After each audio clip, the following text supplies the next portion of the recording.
자, 이어서 오늘의 작전 시작합니다. 제목을 이렇게 정했어요. 지금 산업계에서 이런 말을 하고 있답니다. 중국의 신재생을 쓸 바에야 차라리 K원전으로 가자. 저게 무슨 이야기일까요? 게다가 요즘에 K신재생은 트럼프가 신재생을 미화한다고 쳐도 우리만의 호재들이 엄청 많거든요. 그럼에도 불구하고 여러분들도 투자해 보시면 알겠지만 한화솔루션을 비롯해서 우리 K신재생은 못 갑니다. 이게 왜일까? 그 이유를 한번 파악해 보도록 하겠고요. 하고 미국이나 중국장 보시면 알겠지만 트럼프가 그렇게 태양광 풍력 미워해도 지금 미국 태양광, 중국 태양광은 승승장구입니다. 그 이야기를 한번 하나씩 해보도록 할 텐데 김성환 환경부 장관이 이런 이야기를 했습니다. 오는 2030년이 되면 신재생만으로 100기가와트를 발전 용량을 만들어내겠다. 어마어마한 거죠. 그러니까 2030년에는 그야말로 우리나라의 발전 체제 자체를 신재생, 태양광 풍력으로 가겠다라는 것이고요. 이 100기가와트라는 거는 우리가 전기본을 이제 전력 이 발전 공급 계획을 짜지 않습니까? 11차 전기본에서부터도 없는 그런 수치가 나오는 것이고 이건 결과적으로 뭐냐? 현재 이재명 정부는 신재생 에너지에 올인하겠다라는 것을 아예 이제 공식 선언한 거나 다름이 없습니다. 이 뉴스 나오면은 그냥 가줘야죠. 하다못해 한 1, 2%는 가줘야 되는 건데 오히려 이 뉴스 전해질 때 더 빠지고 K신재생은 그냥 다 빠집니다. 이뿐만이 아닙니다. K태양광, K풍력 보면 공매도들이 요때다 하고 다 지금 거기에 진입을 해 있거든요. 아니 지금 정부는 신재생으로 간다라고 하는데 우리는요. 트럼프는 그렇다 쳐도 왜 주가는 빠지고 공매도는 기승을 부릴까? 한화솔루션은 아예 지금 대놓고 공매도 맛집이 됐고요. HD 현대에너지솔루션, OCI 홀딩스, CS 윈드, 풍력 중에서 유니슨 정도가 약간 그 태양광이긴 하지만 SK 오션플랜트 싹 다 부진합니다.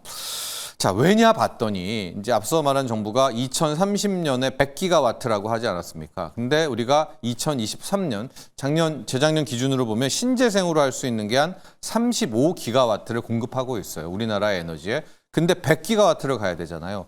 이재명 정부에서 100기가와트를 간다?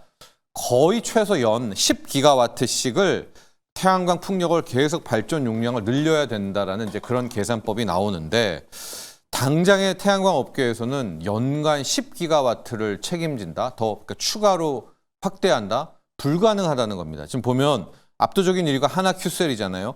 해봤자 연 3기가와트. 국내에서는 HD 현대에너지솔루션이 국내 모듈 패널을 꽉 잡고 있거든요. 나머지 OCI라든가 한화는 이제 미국 쪽으로 가 있는데 HD 현대에너지솔루션의 패널만 봐도 1기가와트, 한 1.3기가와트. 자, 그다음 밑에 신생 ENG 등등 있는 데들은 그냥 그러니까 한 1기가와트 될까 말까 하는 데입니다. 그러니까 싹 다 태양광만 우리 K 태양광만 다 합쳐도 연으로 따지면은 글쎄요. 3, 4기가와트? 그러면 이 10기가와트를 채운다고 치면 나머지 5기가와트, 6기가와트는 어디서 만들어냅니까? 결국 유일한 방법은 중국산 신재생, 그러니까 중국산 태양광 풍력이 수혜를 볼 수 없다. 이제 이게 업계에서 나오는 이야기고요. 특히 중국산 신재생은 싸잖아요. 싸고 좋잖아요. 이 가성비 때문에 결국에는 정부가 신재생으로 갈수록 중국 업체들에게만 수혜를 주는 거 아니냐. 이래서 주가가 못 간다라는 겁니다. 또 하나가 현 정부는 AI 에너지 고속도로를 이제 큰 전력 인프라 사업으로 이야기를 하고 있죠. 전에도 설명드렸지만 우리 이렇게 돼 있는 데를 U자로 이렇게 감싸서 이 송전망을 이제 만들어내겠다라는 겁니다. 근데 이게 이제 해저로 가게 되는 부분인 것이고 이거는 현 정부에서는 다 U자를 못 감싸니까 이 서해안 쪽만 요 라인만 해저 송신망, 해저 케이블로 송신망을 막겠다. 그게 이제 말 많이 나오는 서해안 에너지 고속도로, 서해안 전력 고속도로잖아요. 이 전체 AI 고속도로 사업비가 지금 70조가 넘고요. 서해안만, 그러니까 현 정부에서 만들겠다는 서해안만 하려도 이제 11조, 12조 가까이가 드는데, 근데 왜 이제 이 에너지 고속도로가 나오고 해저 송신망이 나왔느냐? 우리는 전라도, 그러니까 호남에서 태양광과 풍력을 어마어마하게 생산해내고 있는데 실제 전력의 사용처는 수도권 이런 데잖아요. 서울 수도권들에. 그러니까 만드는 곳과 사용이 미스매치가 나오고 있는데요. 이 호남에서 나오는 신재생을 이 수도권으로 갖다 쓰려면은 이걸 내륙으로 가면 송전탑을 어마어마하게 건설해야 되는데 지자체 반대들이 계속 나오고 있으니까 아예 옆쪽으로 서해 쪽으로 빼서 이제 해저 케이블을 통한 송전망을 만들자라는 겁니다. 자, 그래야 뭐 신재생을 하더라도 버리지 않고 용인 반도체 클러스터에 갖다 쓸 수 있는 거 아니겠습니까? 이제 앞으로 거기가 가장 많이 쓰게 될 텐데. 자, 그런데 이 해저 케이블도 그냥 보통 해저 케이블이 아니라 우리가 말한 HVDC, 그 초고압 직류로 쏘는 그 방식으로 이 소위 말한 신재생에서 나온 전력을 밀어 올려야 되는데요.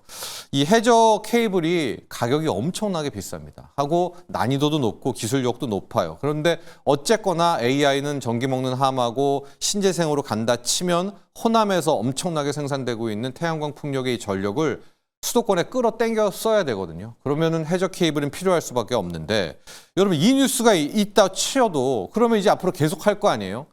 근데 뭐 블랙락도 온다고 하고, 이 해저 케이블에 관련해 가지고 뭐 LS 에코에너지, 이게 과거 전선 아시아였죠. 거기에 대한전선 해저 케이블에 또 뭐 강자입니다.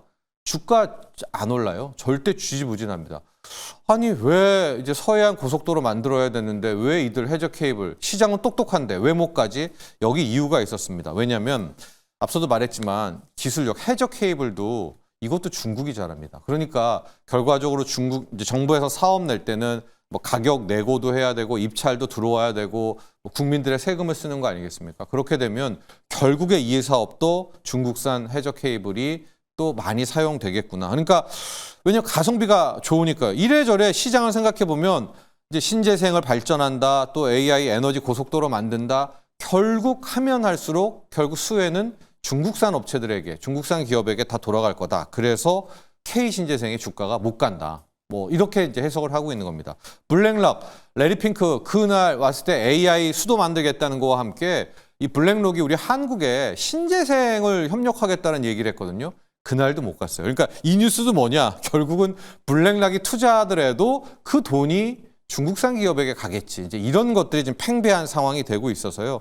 결과적으로 이걸 극복하려면 이제 정부는 일단 기본 방침을 한국 신재생, 한국 업체를 먼저 쓰고 그 다음에 중국산을 쓰겠다라고 했는데 아마 이제 업계에서는 결국은 다 지금처럼 그랬듯이 중국산 업체들, 태양광 풍력, 해저 케이블을 다 가져갈 거야. 이런 불신이 좀 있거든요. 이제 실제적으로 중국이 잘해서 그런 겁니다. 세계 태양광 95% 중국 거고요. 중국은 폴리실리콘부터 셀, 뭐 모듈, 발전까지를 싹 다 잘해버립니다. 가격도 싼 이제 그런 상황이어서 업계가 그렇다면 이게 해봤자 다 중국한테 좋은 일을 시킨다면 아예 발전을 신재생을 조금만 좀 쉬고 K 원전에 좀 차라리 올인을 하는 게 낫겠다. 뭐 이런 이야기까지 좀 나오고 있는 상황이 되고 있습니다. 자, 그래서 결과적으로 K 신재생이 이제 우리 정부의 신재생 사업 주력 또 해저 케이블 할 때 주가가 좀 오르려면 정부가 큰 좀 결단, 그러니까 아예 비싸더라도 더디 가더라도 우리는 중국산을 안 쓰겠다라는 공식 선언 같은 거를 좀 하면 K태양광, K풍력, K해저 케이블이 좀 가지 않을까라는 건데 정부가 과연 아예 원천 배제, 중국산 원천 배제 같은 초강수를 던질 수 있을지는 좀 의문이고요. 만에 하나 이제 이런 선언이 없이 일단 사업을 하게 된다면 결국에는 중국 쪽에서 약간 수혜를 볼 기업이 있습니다. 왜냐하면 미국은 지금 하도 중국을 때리고 있으니까 중국이 어디 갈 데가 없거든요. 근데 우리에서 약간 신재생을 하게 되면 중국 기업들이 좀 수혜를 볼 수가 있어서 아예 좀 포인트를 바꿔가지고요. 중국의 폴리실리콘의 최대 강자, 이 다초 뉴 에너지라는 기업이 있습니다. 거의 폴리실리콘을 꽉 잡고 있는 데인데 미국에 이제 ADR이 상장이 돼 있거든요. 굳이 중국이 없다면은 기존에 미국 투자하실 때 차트를 하나를 이제 긁어왔는데요. 이 다초 뉴 에너지, ADR이라고 하죠. 중국 증시에 상장되어 있는 이 기업 주가를 봤더니 최근 3개월간요. 한 따블이 났습니다. 어제도 아침에 보니까 9%가 급등을 했던데 지금 100% 올랐거든요. 저게 다초 뉴 에너지입니다. 중국의 폴리실리콘 기업입니다. 그래서 만에 하나 이에 이제 뚜렷하게 우리 K 신재생이 빛을 못 본다면 지금 미국도 트럼프가 아무리 미워해도 퍼스솔라 같은 거 보세요. 계속 가고 있거든요. 그러니까 미국 태양광이라든가 지금 중국의 저 다초 뉴 에너지 ADR이 있으니까 투자적 관점에서는 좀 방향을 좀 틀어야 되지 않을까라는 생각을 좀 해봅니다. 좀 뭐 답답하시겠지만은 이게 좀 상황이 좀 그렇게 돌아가고 있다. 그래서 왜 이 K 신재생의 호재들 나오고 있는데 주가는 가지 못하는가? 또 그 이후 투자 전략까지 함께 살펴봤습니다.